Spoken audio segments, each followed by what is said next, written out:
as the convener for the public hearing. And I opened the public hearing. I normally ask for the notice of public hearing to be read, but it is quite lengthy. And if nobody has any objection, it has been posted, published. It's on the website. It's been posted in 2 places, at the village office and outside this meeting hall. And unless anybody has an objection, we can dismiss the thought of reading that. That's okay. Very good. We do have it available if anybody wants to read it. First, before we open up for public comment, I'd like to have a couple of brief presentations. The first will be by the applicant, the representative of 25 Tibbetts Avenue, LLC, is Chuck Profundi, who is certainly no stranger to this group. Yeah, so thank you, everyone. We're here today for 25 Tibbetts. It's a speculative industrial project. So the property we purchased was the old Freeman's Junkyard, or EMR Recycling. So we have purchased that back about 2 months ago. We ran through the planning board with the approval of a site plan of 2 buildings comprised of 120,000 square foot building, which you see here today, and a speculative 30,000 square foot building. Completing again a Class A industrial complex, state-of-the-art industrial facility with flex space component to really be able to hit the market on all ends with the flex space to include tech, medical, industrial distribution, and just warehousing. Nice front-end architectural component with a nice high-end office facade, and then back-end warehousing. We are doing this project, again, environmentally sensitive property. It was originally cleaned up by Eastern Metal Recycling, and we are working under their site management plan, which involves, air monitoring, following procedural stuff with DEC, a ton of notification, and Department of Health requirements. So what our ultimate goal is to create exactly what we're creating down in Waterville. Very polished, landscaped industrial park. A nice postmark to the community with taking another piece of underutilized property out of Green Island and bringing it back on the tax roll. Today we're here to talk about our IDA application. The overall cost of the project is $20 million. Speculatively right now, at a very minimum, we're looking at adding 40 jobs to the community. Estimated value that we're requesting for our tax exemptions would be $445,000 in New York State sales tax, compensation use tax with our sales tax exemption for our materials, and a mortgage recording tax exemption as well of $160,000. And we are not looking for any real property tax exemptions via pilot. We're just looking at an avenue of a 485B. Very good. Is there any questions at all? I might want to add for the minutes that this project has been approved by our planning board and has all village approvals necessary to build without the financial assistance, although it has been stated that financial assistance would be necessary in order to move this forward project on the site that's on. Yes. So we appreciate it. Is there any questions at all? Comments? If not, the second component of the application for financial assistance is that the IDA is required to do a benefit cost analysis to determine how this project would benefit the community. And we have hired, I should say, procured Victoria Stores from Stores Associates, who is well known in IDA circles. She's a member of the Bethlehem IDA and has done a lot of work on benefit cost analysis throughout New York State. But this is her first time with us, so we're happy to have her here with us to give an analysis of, and I know that I've sent the draft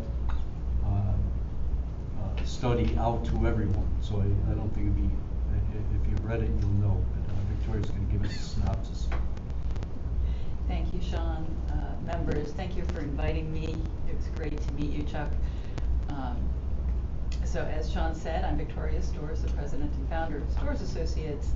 which is an economic and development finance consulting firm based here in Albany County. And I was engaged to conduct a fiscal and benefit cost analysis for the Cannon Street project. And I do work with ideas throughout the state and municipalities and organizations throughout the Northeast with a special focus on things like benefit cost analyses, the value of exempted taxes, and really the if not for. If an investment isn't made, what could happen, and then what happens if an investment is made. I do want to state clearly for the record that my work is directly for the IDA, and Louisa, the applicant, responded quickly and thoroughly to my questions. For my analysis, my sources were the application submitted, real property tax rates and values published by the village and county online. Tax rates were sent by the school district, whose cooperation was much appreciated. And the village assessor confirmed the current assessed value and provided a preliminary estimate of the future value.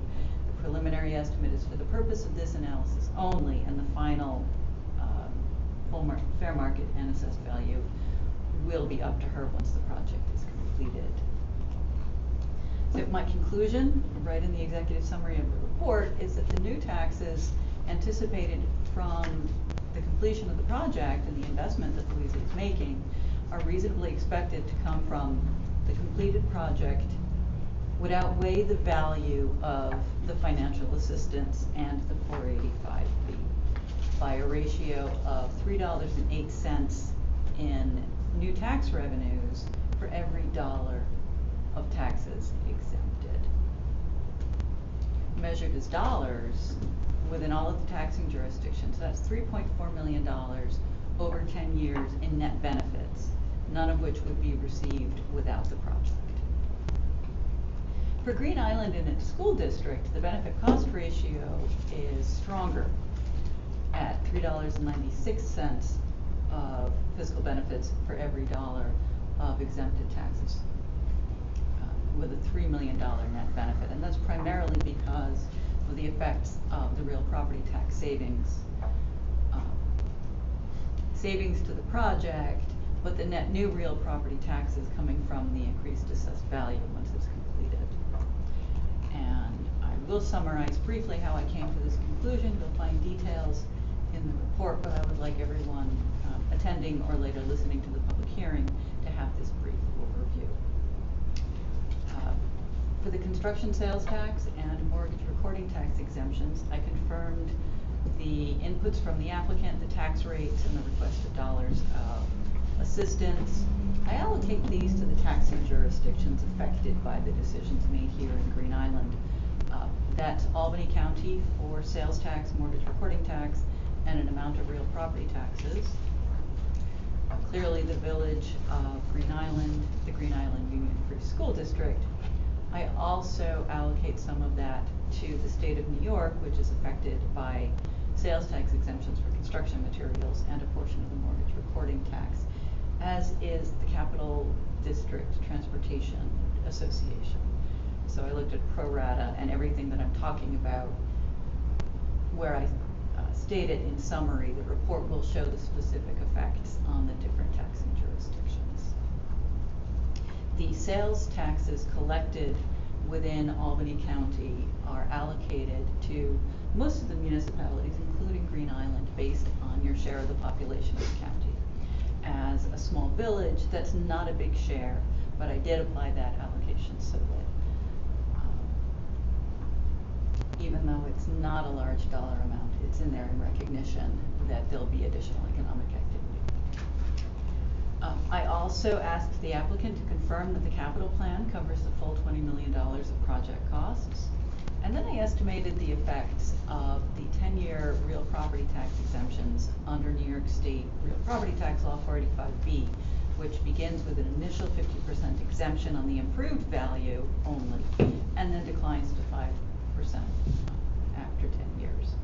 So to do this, I looked at the current assessed value on the tax rolls, the current tax rates from all of the jurisdictions, from online systems, the school district center rate.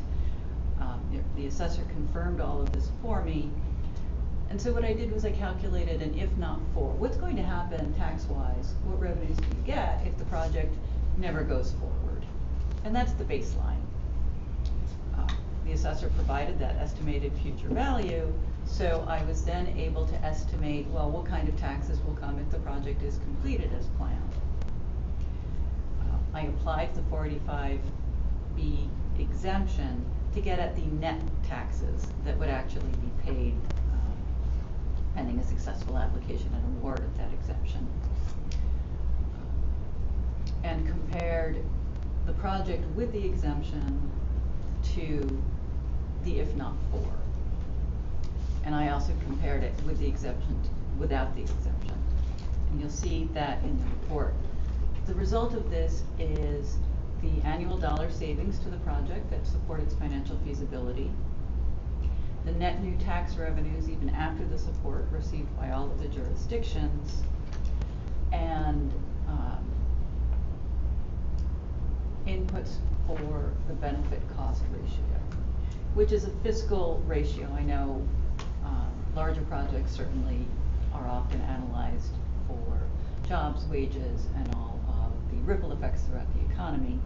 This was a narrower scope given the nature of the project and the IDA's request. So the benefit cost ratio, which I calculated, includes its fiscal benefits, the sales tax, if the project goes forward without the benefits, so the sales tax that you'd get on the construction materials, the mortgage recording tax that you would get, ongoing sales taxes from employee and construction worker spending allocated among the jurisdictions, and then the property tax revenue from a completed project without any exemption. So that's the fiscal benefits, that's the gross, that's what you could get.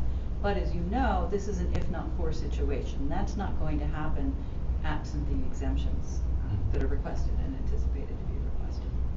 So then I show the value of the fiscal costs or the foregone revenue, which are the exempted sales tax on construction materials, the mortgage recording tax exemption, and the value of the real property tax exemptions under 485B, and divide costs into benefits. That creates that ratio of $3 benefits for every $3.08 benefits for every dollar of costs, and a net fiscal benefit of just over $3.4 million for 10 years.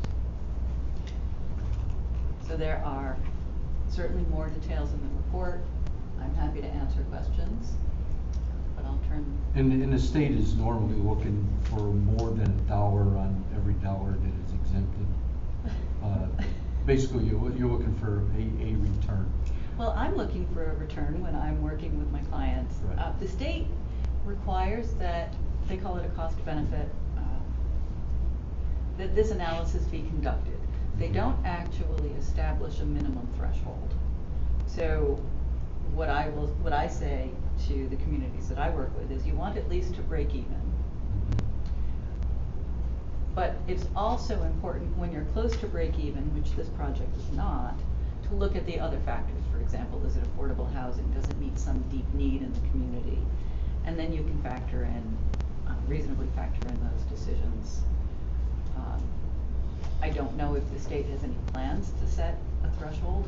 I hope not. I think it's important that IDAs look at this benefit cost ratio in the context of a lot of qualitative benefits that can come from the project when you're making your decisions. So the bottom line is the county-wide will be looking at benefit of 3 to 1, a little over 3 to 1, $3 for every dollar we spend, and the school and the village are looking at close to 4 to 1. That's correct. So that's it in a nutshell. Is there any other questions of Victoria? Thank you very much for that very thorough report. Now we will open the public hearing up for any comments from anybody in the audience. No. I will recognize we have Kevin Catalano from the Albany Alliance with us today. And of course, our mayor, Ellen McNulty Ryan, snuck in at the end there right before we opened up. So if there are no public comments. We should, just to be extra safe, we should leave it open for 15 minutes. I think we have 1 minute left, or we right at 15 minutes. I think we have 60. No. Ready to go, then watch it. Are we good? Yes, sir. If there are no comments to be heard, I'll ask that we close the public hearing. Does that sound?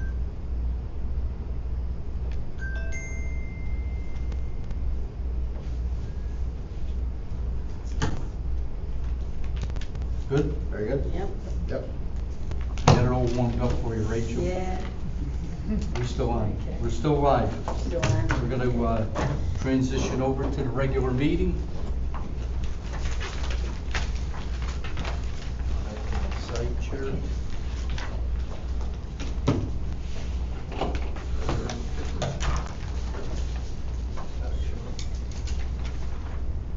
So 7 and 8, you know, I'll be teaching. 7 and 8, 6 is deleted, I'll stay. And, 6 is deleted. Okay, I got that. Okay, and I'm gonna say that it's deleted, because, you ready, everyone? You all set? Good afternoon, everyone. I'd like to, call the monthly meeting of the IDA to order. Can we have roll call, please, Ann? Chairperson Perfetti, Present. Treasurer Alex, Present. Secretary Knifka, Present. Attorney Legnar, Sean Ward, CEO, Present. Anthony Ferrandino, CFO, Michelle Bourgeois, Assistant to the CFO, Present. and Special Counsel Christopher Canada. Present. Okay, thank you, all present. Thank you, Ann. Next on the agenda is consideration of the minutes from the regular meeting held on July 20th, 2023. Everyone has their copy. If there's no addition or deletions, could I have a motion, please? I'll make the motion to accept. I'll second. All in favor? Aye. Opposed, and that's carried. Next is our financial statements for July 2023, which Anthony has submitted to us. We looked them over, everything looked good to me. Is there any questions on it? If not, could I have a motion, please? I'll make a motion to accept the financial statement. I'll second. All in favor? Aye. Opposed, and that's carried. Next is the consideration of the audit of claims for July 18th, 2023 to present, which Michelle submitted. Everything was I'll make the motion to accept. routine. Okay. I'll second it. All in favor? Aye. Opposed, and that's carried. Number 6, we're deleting number 6 from our agenda. And the next 2 items, 7 and 8, Maggie will abstain from voting on those, okay? So next is consideration of adopting the resolution confirming seeker determination for 25 Tibbetts Avenue LLC project. I'll make a motion to adopt that resolution. I'll second it. All in favor? Aye. Opposed, and that's carried. Next is consideration of approving the resolution for 25 Tibbetts Avenue LLC project. Could I have a motion, please? I'll make a Anybody? motion to approve the resolution for 25 Tippett Avenue. We all have copies of that and have gone over it. And I'll second it. All in favor? Aye. Opposed, and that's carried. Is there any other business to be brought before the board? No? Okay. If not, could I have a motion to adjourn, please? I'll make a motion to adjourn. I'll second it. All in favor? Aye. Opposed, and that's carried. We'll be on again the 3rd Thursday of next month if we have an agenda.